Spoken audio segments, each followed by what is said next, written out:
What's up, YouTube? It's Casey, and this is going to be the first video in a series of videos documenting changing the rod bearings on Project Drift S14. Austin and I went drifting the other day out in Marion Oaks.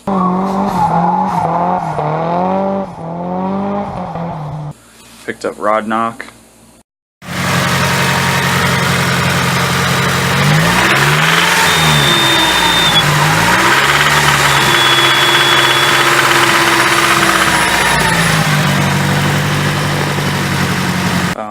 Kind of expected it because the motor's like 24, 25 years old, and we were beating the hell out of it. And well, pretty much all the 12 years that I've had this engine. So it's lasted a long time.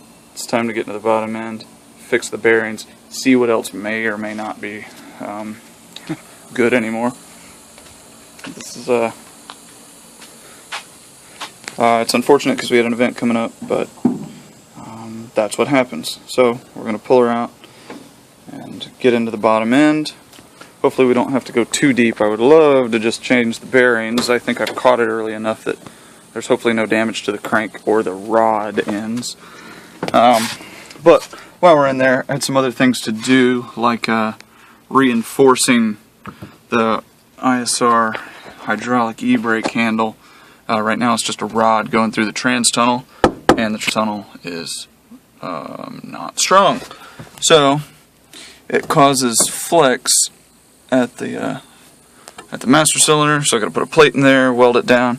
I'm gonna have to put plates on either end of the trans tunnel, maybe even a supporting rod across. I don't know yet until I get everything out and really look at what is going to make it the strongest.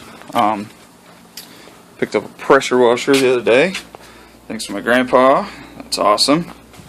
We'll probably use that to clean under the hood, may even paint under the hood while we're under there.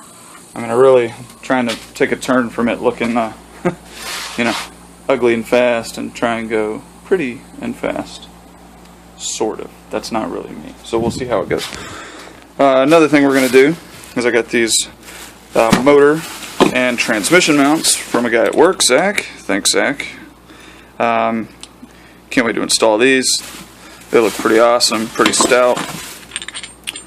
Not really sure how these go, but we'll figure it out.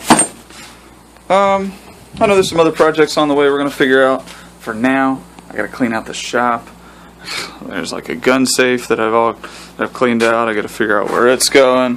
There's friggin' tires, paintball jersey, and all the motor stand, engine hoist, and all is back here.